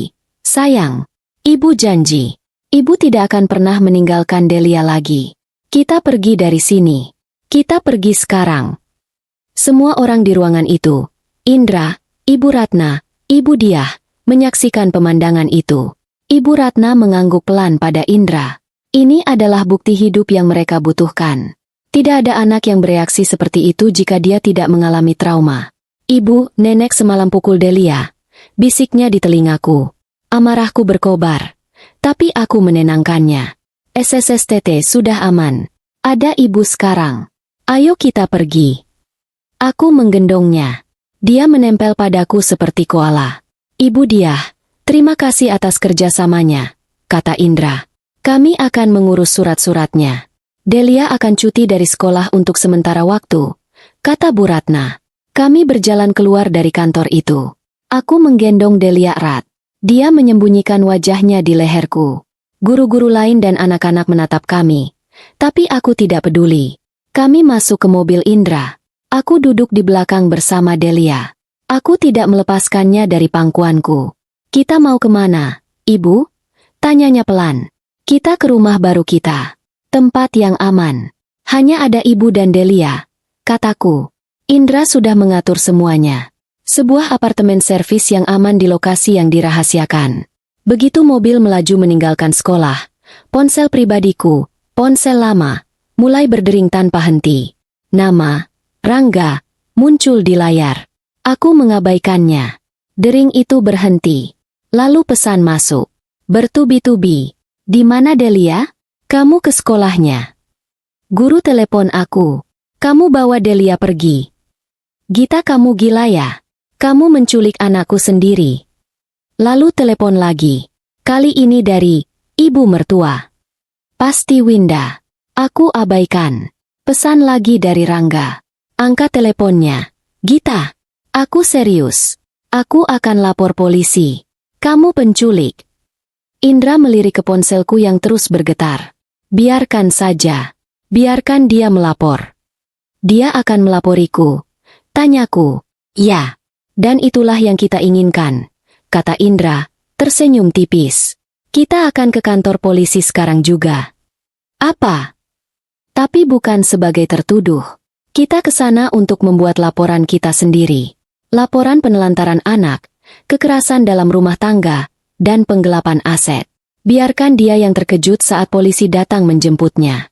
Bukan sebagai pelapor, tapi sebagai tersangka. Aku menatap Indra. Lalu aku menunduk, menatap Delia yang mulai tenang dalam pelukanku. Dia tertidur, kelelahan. Untuk pertama kalinya dalam 3 hari, aku merasa aman. Babak kedua dari rencanaku telah selesai. Perjalanan ke kantor polisi terasa kabur. Aku duduk di kursi belakang, memeluk Delia erat-erat. Dia tertidur pulas di dekapanku. Napasnya teratur untuk pertama kalinya sejak aku menemukannya. Kelelahan akibat trauma yang mendalam akhirnya mengalahkannya. Melihatnya tidur, rasa aman yang rapuh mulai menjalari hatiku. Tapi di balik rasa aman itu, ada baja yang mengeras. Indra menyetir dengan tenang. Ibu Ratna dari KPAI duduk di kursi penumpang depan. Tidak ada yang bicara. Hanya suara mesin mobil dan getaran ponsel lamaku di dalam tas yang terus-menerus berbunyi. Rangga. Lalu Winda. Lalu Rangga lagi. Mereka panik. Bagus, kita akan ke Polres, kata Indra, memecah kesunyian. Kita tidak akan ke Polsek biasa. Kasus ini melibatkan beberapa tindak pidana. Kita akan langsung ke Unit Perlindungan Perempuan dan Anak, PPA. Ibu Ratna akan mendampingi kita selama proses BAP. BAP, berita acara pemeriksaan. Aku mengangguk. Gita, kata Indra pelan. Matanya menatapku dari kaca spion. Di dalam nanti, mereka akan bertanya semuanya. Kamu harus menceritakan dari awal. Jangan ada yang ditutupi. Ceritakan tentang kepulanganmu. Tentang Delia di teras. Tentang suara mereka. Tentang apa yang kamu lihat di rekaman CCTV. Dan tentang uang yang hilang. Jangan emosional. Tetap tenang. Ceritakan faktanya. Aku menelan ludah. Aku mengerti. Laporan kita ada 3. Lanjut Indra. Pertama, penelantaran anak di bawah umur. Pelakunya Rangga dan Winda. Buktinya video teras dan rekaman CCTV internal. Kedua, kekerasan dalam rumah tangga psikis. Pelakunya Rangga. Buktinya adalah perselingkuhan yang dilakukan di depan anak dan dengan sengaja menyebabkan trauma pada kamu dan Delia. Ketiga, penipuan dan penggelapan dalam rumah tangga. Pelakunya Rangga. Buktinya adalah rekening koran dan dokumen proyek Surabaya. 3 laporan sekaligus. Ini bukan lagi hanya soal perceraian. Ini perang total. Kami tiba di gedung Polres yang besar dan sibuk. Indra memarkir mobilnya. Ibu Gita, biarkan Delia tetap di mobil sebentar. Ada petugas PPA yang akan menjemputnya dan membawanya ke ruang bermain khusus. Dia tidak boleh mendengar ini, kata Ibu Ratna. Aku tidak mau melepaskannya. Tapi, hanya sebentar. Di sana aman. Ada psikolog anak yang mendampingi. Bujuk Ibu Ratna. Dia sudah cukup menderita. Dia tidak perlu mendengar detail pengkhianatan ayahnya. Aku mengalah. Aku mencium kening Delia. Seorang polwan yang ramah datang ke mobil dan dengan lembut menggendong Delia yang masih tertidur. Dia membawanya masuk lewat pintu samping. Hatiku terasa kosong tanpanya. Tapi aku tahu ini yang terbaik. Aku, Indra, dan Ibu Ratna masuk lewat pintu utama. Kami langsung diarahkan ke ruang unit PPA. Sebuah ruangan di lantai 2 yang lebih tenang daripada lobi yang kacau di bawah. Kami disambut oleh seorang polisi wanita muda yang berwajah tegas namun ramah. Namanya Bribka Sari. Selamat siang, Pak Indra, Ibu Ratna, silakan duduk. Ibu Gita, ya? Katanya. Kami duduk di depan mejanya. Aku menceritakan semuanya. Aku menceritakan tentang kepulanganku yang berniat memberi kejutan. Aku menceritakan tentang suara tangis Delia di teras yang gelap. Suaraku bergetar saat bagian itu. Tapi aku menahannya. Aku menceritakan suara tawa Rangga dan Winda. Aku menceritakan bagaimana aku merekamnya. Ini rekamannya, kata Indra, menyerahkan sebuah flash disk. Bribka Sari memasukkannya ke komputernya. Dia memakai headphone. Dia menonton video berdurasi 3 menit itu. Aku melihat ekspresinya berubah. Alisnya bertaut. Rahangnya mengeras. Dia menatapku dengan tatapan iba yang bercampur amarah. Ini keterlaluan. Desisnya pelan. Melakukan ini pada anak sekecil itu. Itu baru permulaan, Bu, kata Indra. Lalu aku melanjutkan. Aku menceritakan bagaimana aku menyewa penyelidik swasta. Bagaimana aku memasang CCTV di rumahku sendiri. Aku menceritakan tentang Clarissa. Tentang perselingkuhan mereka di sofaku, di ranjangku. Aku menceritakan bagaimana mereka menertawakan kebodohanku. Dan aku menceritakan bagian terburuknya. Mereka sengaja mengunci Delia di luar. Kataku, suaraku nyaris hilang. Karena tangisannya mengganggu mereka, mengganggu Rangga dan selingkuhannya yang sedang di kamar saya. Bribka Sari sampai melepaskan kacamatanya. Dia memijat pangkal hidungnya. Ya Tuhan. Lalu ada masalah keuangan. Indra mengambil alih. Dia menjabarkan tentang rekening gabungan yang dikuras, tentang transfer ke Clarissa, tentang pembelian apartemen, dan tentang komisi proyek Surabaya yang dicuri Rangga. Bribka Sari mulai mengetik laporannya dengan cepat. Ini kasus besar. Penelantaran, KDRT, dan penggelapan. Buktinya kuat. Ibu Ratna menambahkan, pihak KPAI sudah mendampingi penjemputan anak dari sekolah. Reaksi anak saat bertemu ibunya sangat jelas menunjukkan adanya trauma. Anak itu ketakutan. Dia bilang, nenek jahat, ayah jahat. Kami akan mengeluarkan surat rekomendasi penangguhan hak asuh sementara untuk ayah dan neneknya selama proses hukum. Bribka Sari mengangguk. Baik, laporan kami terima. Kami akan segera. Tiba-tiba, pintu ruangan itu terbuka dengan kasar. Saya mau lapor. Istri saya menculik anak saya. Suara itu. Suara Rangga. Dia berdiri di ambang pintu, terengah-engah. Matanya liar. Di belakangnya, berdiri Winda, yang memasang ekspresi paling menyedihkan yang bisa dia buat.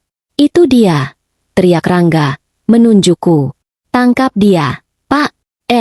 Bu. Dia bawa kabur anak saya. Dia gila.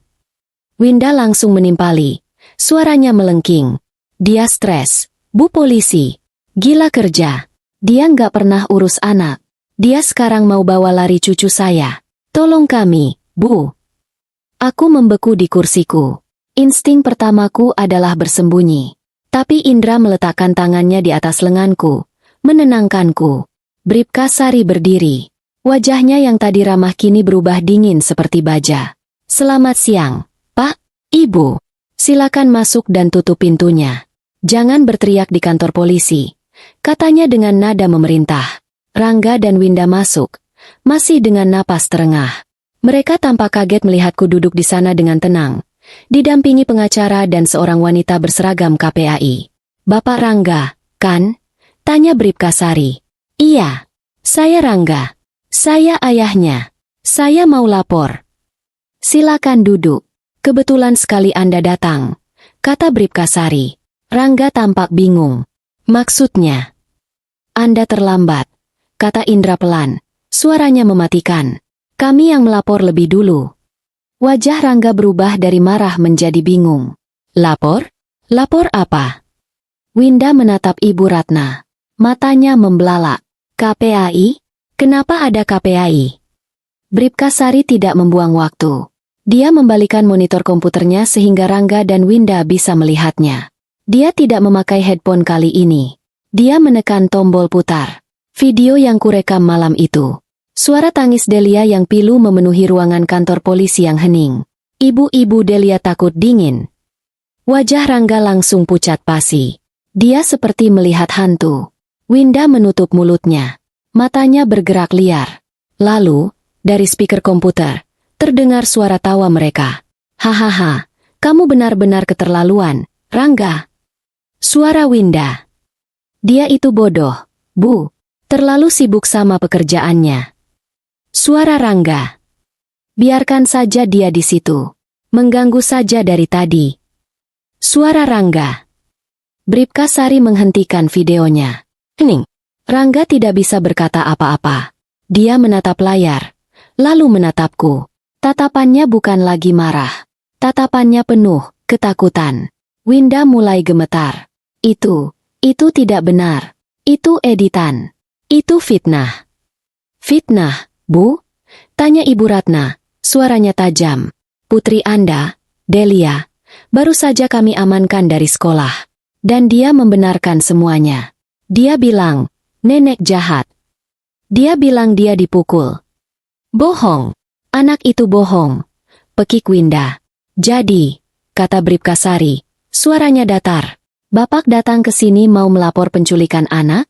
Sementara kami di sini baru saja menerima laporan dari istri Bapak, Ibu Gita, didampingi KPAI, atas dugaan tindak pidana penelantaran anak, dengan Bapak Rangga dan Ibu Winda sebagai terlapor. Bumerang itu menghantam mereka tepat di wajah. Rangga menatapku. Kebencian yang murni kini membara di matanya. Kamu menjebakku, Gita. Aku berdiri. Untuk pertama kalinya, aku menatap matanya tanpa rasa takut. Aku tidak menjebakmu, Rangga, kataku, suaraku dingin dan stabil. Aku hanya merekam kebenaranmu. Kamu bilang aku menculik anakku? Kamu yang mengurungnya di teras. Kamu yang membiarkannya kedinginan. Kamu dan ibumu. Anda berdua, kata Bribka Sari, menunjuk ke arah Rangga dan Winda. Silakan tunggu di luar. Akan ada penyidik lain yang mengambil keterangan dari Anda. Sebagai terlapor. Tapi saya... Rangga mencoba membantah. Sekarang, bentak Bribka Sari. 2 orang polisi lain mengantar mereka keluar ruangan. Aku melihat bahu Rangga merosot. Winda terlihat seperti akan pingsan. Konfrontasi pertama selesai. Aku yang menang. Bribka Sari kembali menatapku. Mari kita lanjutkan BAP-nya. Bu Gita, kita masih punya 2 laporan lagi untuk dibuat. Aku duduk kembali. Aku siap menyelesaikan ini. Beberapa minggu telah berlalu sejak hari di kantor polisi itu. Hidupku berjalan seperti dalam kabut yang padat. Aku dan Delia tinggal di apartemen servis yang aman, jauh dari jangkauan Rangga. Delia mulai pulih. Kami menghabiskan waktu kami dengan terapi psikologi untuknya. Dan untukku. Dia mulai tersenyum lagi, meski mimpi buruk masih sering mengganggunya. Kasus pidana terhadap Rangga dan Winda berjalan lambat. Seperti yang sudah diperingatkan Indra. Rangga ditahan beberapa hari, tapi kemudian dibebaskan dengan jaminan, menunggu penyelidikan lebih lanjut. Dia dan Winda menggunakan pengacara untuk melawan. Kasus penggelapannya rumit, tapi hari ini berbeda. Hari ini adalah sidang pertama perceraian dan hak asuh anak. Ini adalah pertarungan di meja hijau. Aku duduk di ruang sidang pengadilan agama. Ruangan itu dingin, berbau kayu tua dan debu. Indra duduk di sebelahku, tenang dan fokus, menata berkas-berkasnya. Di seberang ruangan, Rangga duduk bersama pengacaranya, seorang pria licin bernama Hartono. Winda duduk di bangku belakang, wajahnya ditutupi cadar tipis, berusaha terlihat salehah dan teraniaya. Hakim, seorang pria paruh-baya yang tampak bijaksana, memasuki ruangan. Kami semua berdiri. Sidang dimulai. Jantungku berdebar kencang. Ini adalah puncaknya. Setelah pembacaan gugatan, pengacara Rangga, Hartono, mendapat kesempatan pertama untuk berbicara. Dia berdiri dengan percaya diri.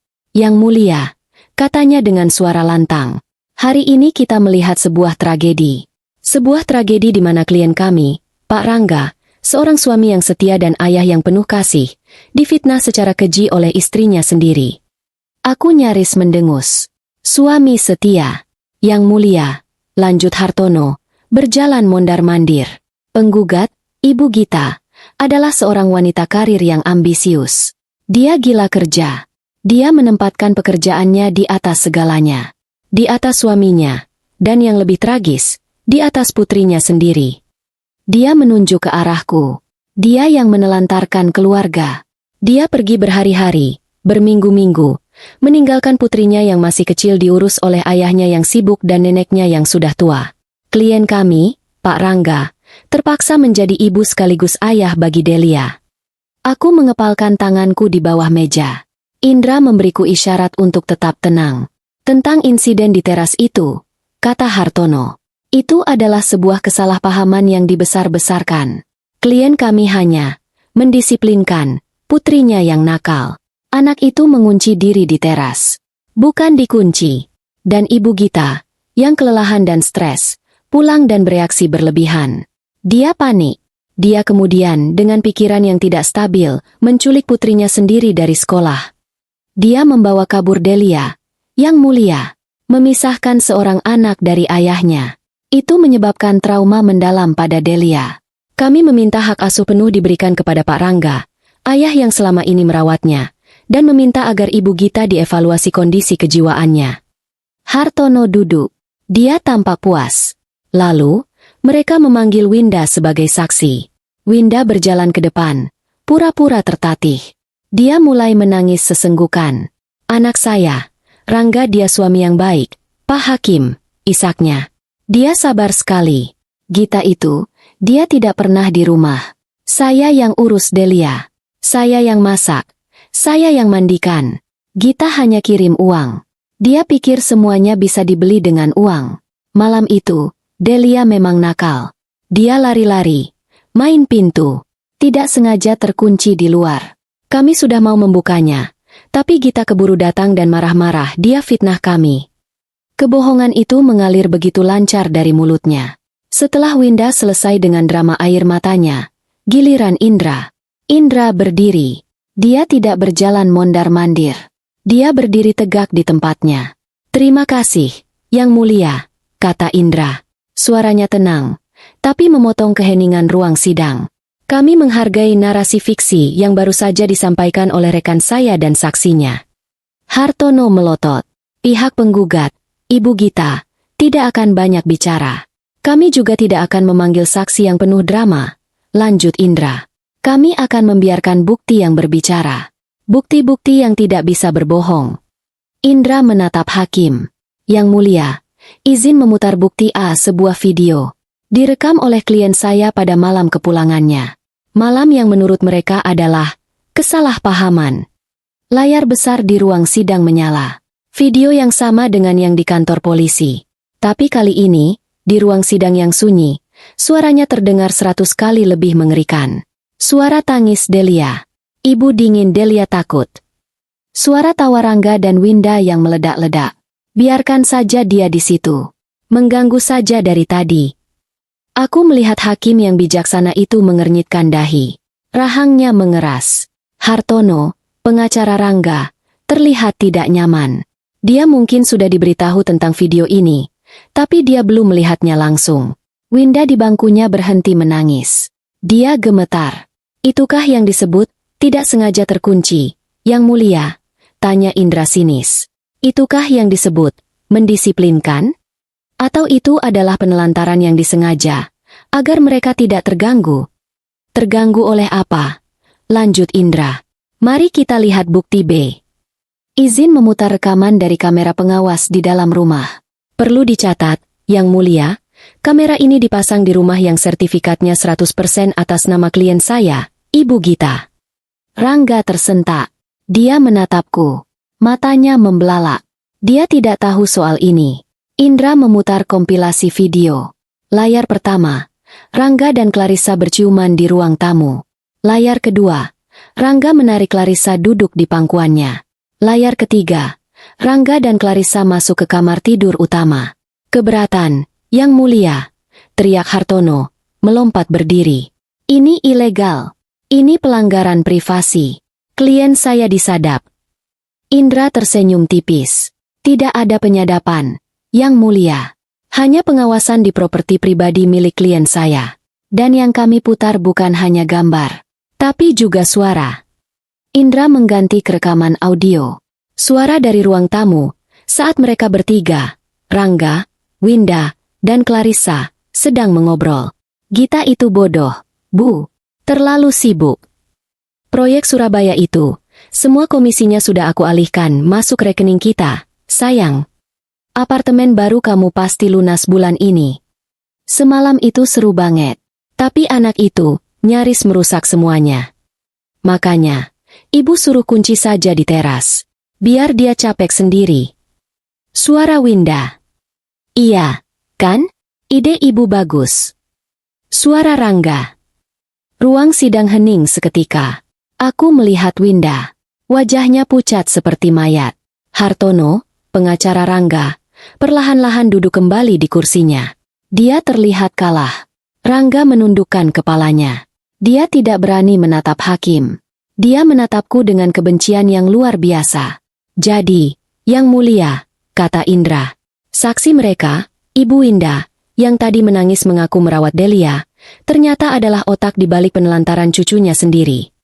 Indra berjalan ke meja. Dan ini belum selesai. Bukti C, D, dan E laporan rekening koran dari rekening gabungan. Menunjukkan transfer 50 juta rupiah ke rekening atas nama Clarissa Anindita. Transfer 150 juta rupiah ke Pratama Properti, untuk uang muka apartemen atas nama Clarissa Anindita. Semua uang ini diambil dari rekening gabungan, yang sebagian besar isinya adalah gaji klien saya. Dia meletakkan tumpukan kertas itu di meja hakim. Dan terakhir, bukti F dokumen proyek Surabaya. Lengkap dengan surat pernyataan dari klien yang menyatakan bahwa mereka tidak pernah diminta mentransfer komisi ke rekening pribadi Rangga. Dan ini, Indra mengangkat selembar kertas. Adalah hasil lab forensik digital yang menunjukkan bahwa tanda tangan klien saya di dokumen adendum dipalsukan. Penelantaran anak, perselingkuhan yang vulgar, konspirasi, dan penggelapan aset. Indra merapikan berkasnya. Rekan saya tadi bilang Ibu Gita, stres, dan tidak stabil jiwanya. Tentu saja dia stres. Wanita mana yang tidak stres jika pulang kerja dan menemukan putrinya dikunci di teras, sementara suaminya berpesta dengan selingkuhannya dan ibunya di dalam, menggunakan uang hasil jerih payahnya. Indra kembali ke kursinya. Yang Mulia, kami menuntut 3 hal. 1. Kabulkan gugatan cerai. 2. Berikan hak asuh penuh atas Delia kepada Ibu Gita, dengan pencabutan total hak kunjung bagi Pak Rangga dan Ibu Winda, demi kesehatan mental anak. 3. Perintahkan tergugat untuk mengembalikan semua aset yang telah ia curi dari klien saya. Kami yakin, bukti sudah lebih dari cukup. Kebenaran sudah terungkap. Indra duduk di sebelahku. Hartono tidak berdiri lagi. Dia hanya berbisik sesuatu pada Rangga, yang dijawab Rangga dengan gelengan kepala putus asa. Mereka sudah mati kutu. Aku menatap lurus ke arah hakim. Aku tidak melihat Rangga. Aku tidak melihat Winda. Pertempuran di meja hijau ini telah kumenangkan. Kejatuhan mereka baru saja dimulai. Vonis dan kejatuhan. Ruang sidang terasa hampa. Suara Indra yang tenang dan tegas menggantung di udara. Lama setelah dia selesai berbicara dan duduk kembali di sampingku. Aku tidak berani bergerak. Aku menatap lurus ke arah majelis hakim. Hakim ketua, Bapak Suryadi, sedang membolak-balik berkas di depannya. Wajahnya serius. Dia tidak memandang ke arah Rangga ataupun aku. Di seberang ruangan, Hartono, pengacara Rangga, tampak lesu. Dia berbisik cepat kepada Rangga, yang hanya menunduk, menatap meja di depannya. Wajah Rangga merah padam, campuran antara malu dan amarah yang tertahan. Winda, di bangku belakang, sudah tidak menangis lagi. Dia hanya duduk mematung. Topeng wanita salehah dan teraniaya yang tadi dia pakai telah retak, memperlihatkan wajah aslinya yang pucat dan ketakutan. Hakim Suryadi berdeham. Suaranya memenuhi ruangan. Sidang diskors selama 30 menit untuk majelis hakim bermusyawarah, katanya. Dia mengetukkan palunya sekali. Skors, katanya lagi. Para hakim berdiri dan berjalan keluar melalui pintu di belakang meja mereka. Ruangan itu langsung dipenuhi suara bisikan. Aku merasa kakiku gemetar. Baru sekarang aku sadar. Aku menahan napas hampir selama Indra berbicara. Gita, Indra menyentuh lenganku. Kita keluar. Cari udara. Aku mengangguk kaku. Aku berdiri. Kakiku terasa seperti jeli. Kami berjalan keluar dari ruang sidang. Di koridor yang ramai, aku bersandar ke dinding. Aku akhirnya bisa bernapas. Kita menang, Gita, kata Indra pelan. Nadanya datar. Sebuah pernyataan fakta. Bukti-buktinya tidak terbantahkan. Mereka tidak punya apa-apa lagi. Dia memalsukan tanda tanganku. Endra, bisikku. Itu adalah satu fakta yang masih membuatku mual. Dia tidak hanya mencuri, dia memalsukan identitasku. Dia akan membayarnya. Di pengadilan pidana, kata Indra. Sidang hari ini hanya untuk perceraian dan hak asuh. Tapi kita menggunakan bukti pidana itu untuk menunjukkan karakternya. Dan itu berhasil. Mataku menyapu koridor. Aku melihat Rangga dan Hartono berdiri di sudut, berdebat sengit. Hartono tampak frustrasi, sementara Rangga menggeram padanya, menunjuk-nunjuk dengan marah. Lalu aku melihat Winda. Dia duduk sendirian di bangku koridor yang keras.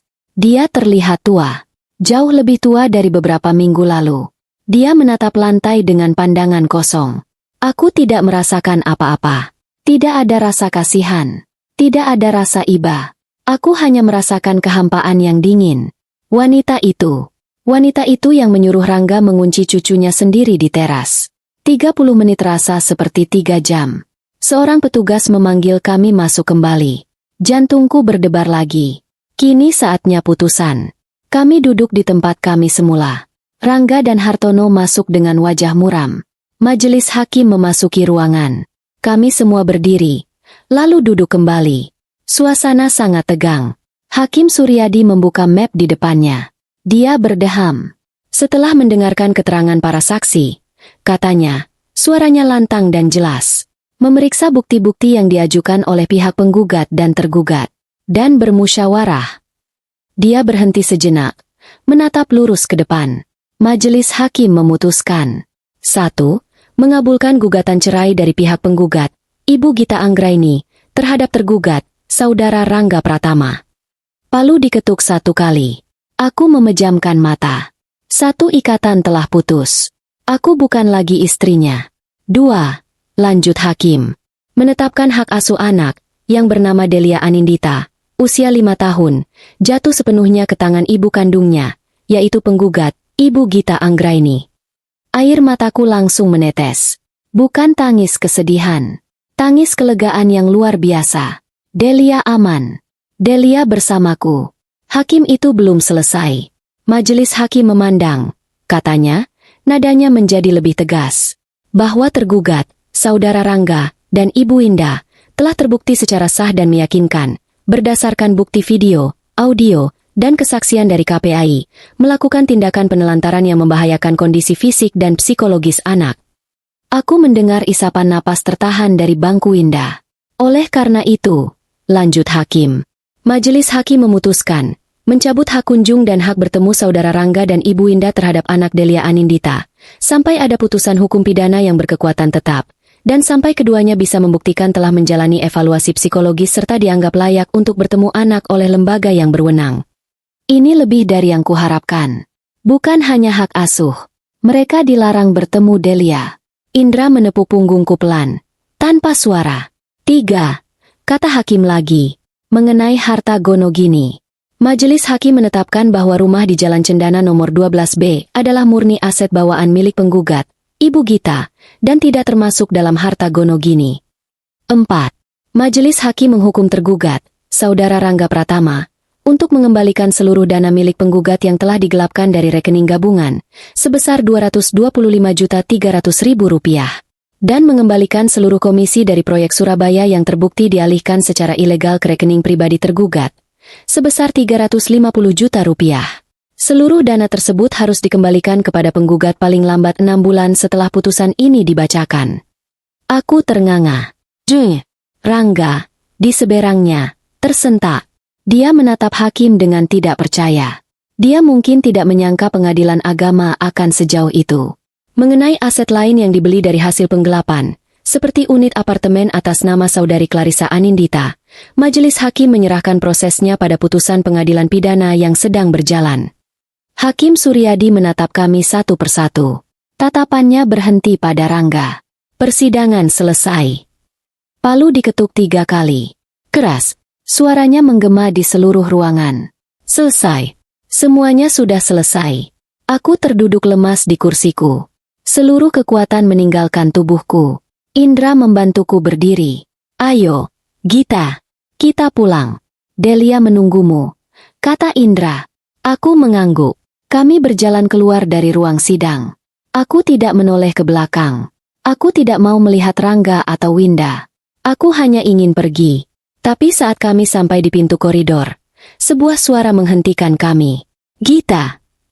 Suara Rangga, penuh kebencian. Aku berbalik. Indra langsung berdiri di depanku, melindungiku. Rangga berdiri di sana. Matanya merah. Dia tidak lagi terlihat kalah. Dia terlihat berbahaya. Kamu pikir kamu menang? Desisnya. Kamu pikir kamu hebat? Sidang sudah selesai, Rangga. Kataku. Suaraku terdengar lebih kuat dari yang kuduga. Kamu menghancurkan hidupku, teriaknya. Orang-orang di koridor mulai melihat ke arah kami. Aku kehilangan semuanya. Pekerjaanku, rumahku, anakku, semua karena kamu. Bukan karena aku, kataku dingin. Semua karena perbuatanmu sendiri. Kamu yang berselingkuh. Kamu yang mencuri. Kamu yang mengunci Delia di teras. Kamu akan menyesal, Gita. Dia maju selangkah. Aku bersumpah, kamu akan. Cukup. Indra membentaknya. Satu langkah lagi, Rangga, dan saya akan panggil petugas keamanan.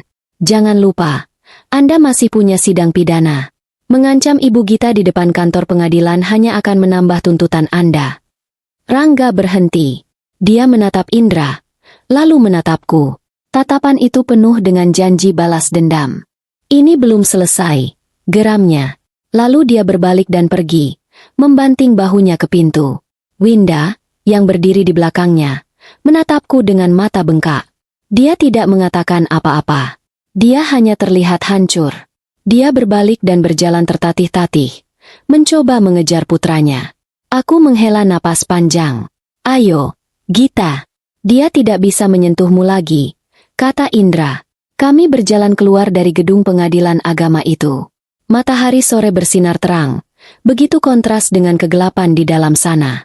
Aku mengambil ponselku. Aku menelepon apartemen, tempat Delia dijaga oleh pengasuh yang kusewa. Halo, Mbak? Ini saya. Sudah selesai. Saya menang. Saya menang semuanya. Saya segera pulang. Tolong, peluk Delia untuk saya. Aku menutup telepon. Aku menatap langit biru. Aku bebas. Delia aman. Aku menangis dalam diam sepanjang perjalanan pulang. Bukan tangis sedih, tapi tangis pelepasan. Aku telah melalui neraka. Dan aku keluar sebagai pemenang. Bab 10. Tawa kemenangan di atas karma. 1 tahun berlalu. Waktu berjalan, menyembuhkan luka-luka yang paling dalam. Setidaknya, begitulah kata orang. Bagiku, waktu tidak menyembuhkan. Waktu menumbuhkan lapisan kulit baru yang lebih tebal, lebih kuat. Hidupku tidak lagi sama. Dan aku bersyukur untuk itu. Aku menjual rumah di Jalan Cendana. Aku tidak sanggup menginjakan kaki di sana lagi. Setiap sudutnya menyimpan kenangan pahit. Uang hasil penjualannya, ditambah uang yang akhirnya berhasil dikembalikan oleh Rangga, setelah Indra mengancam akan menyita sisa aset keluarganya, aku gunakan untuk memulai hidup baru. Aku tidak kembali ke perusahaan lamaku. Aku membangun bisnisku sendiri. Sebuah agensi konsultan pemasaran digital kecil. Awalnya sulit, tapi aku bekerja siang dan malam.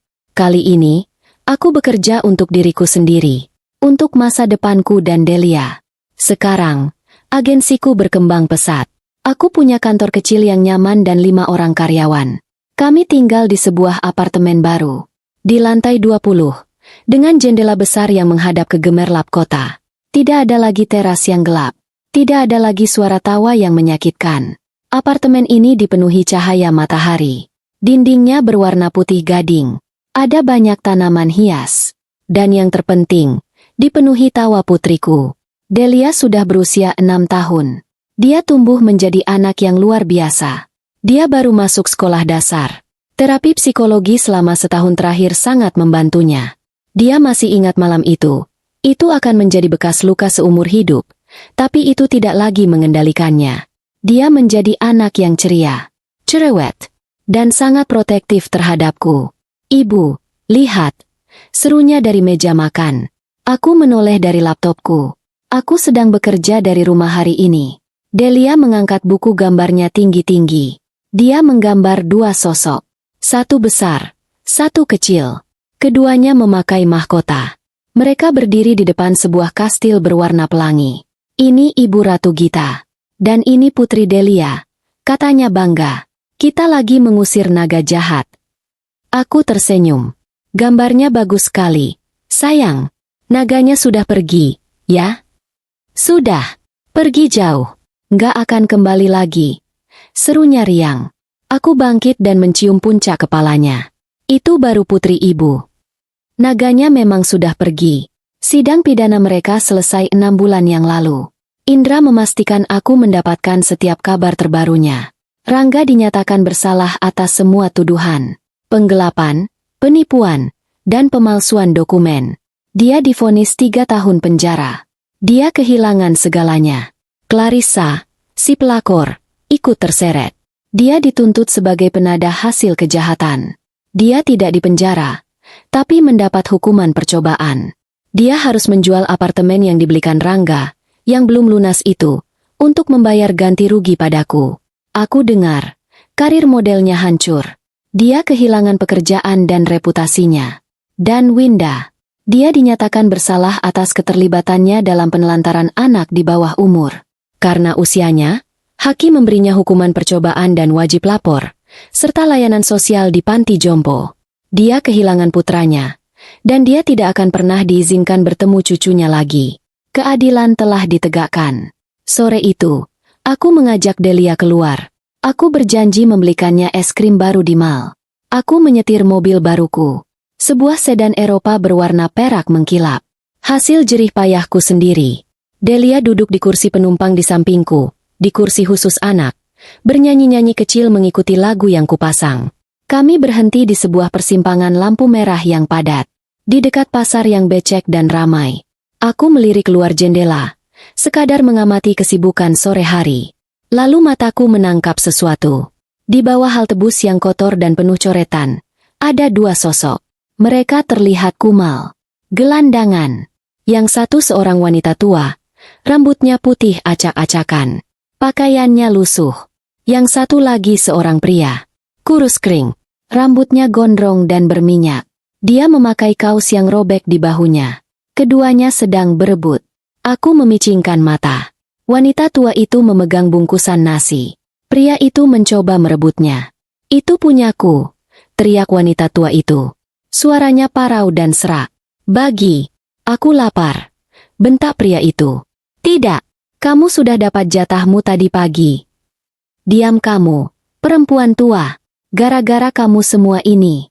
Kalau saja kamu tidak ikut campur urusanku dulu." Pria itu mendorong wanita tua itu dengan kasar. Wanita itu terjatuh di trotoar yang kotor. Bungkusan nasi itu terlepas. Dan aku mengenali mereka. Pria itu, kurus kering, tidak terurus. Itu Rangga. Dia pasti baru bebas bersyarat. Dan wanita tua itu, yang kini merangkak di lantai untuk mengambil nasi yang berceceran. Itu Winda. Mereka berdua, hidup di jalanan.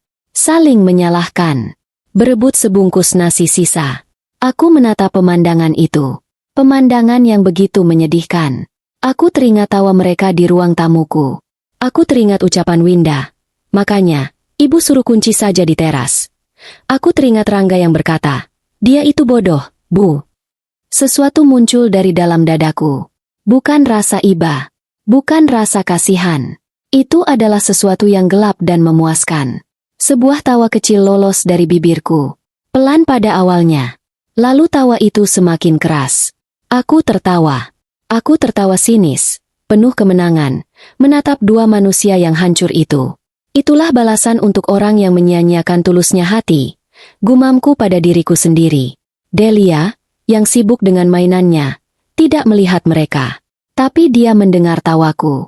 "Ibu kenapa ketawa?" tanyanya, menatapku bingung. Aku menoleh padanya. Seketika, wajah dinginku yang tadi menertawakan karma, meleleh. Aku tersenyum padanya. Senyum terhangat yang kumiliki. "Tidak apa-apa, sayang," kataku lembut. "Ibu hanya teringat sesuatu yang lucu." Lampu lalu lintas berubah menjadi hijau. Aku menginjak pedal gas. Mobil peraku melaju mulus, meninggalkan persimpangan itu. Di kaca spion, aku melihat mereka sekilas.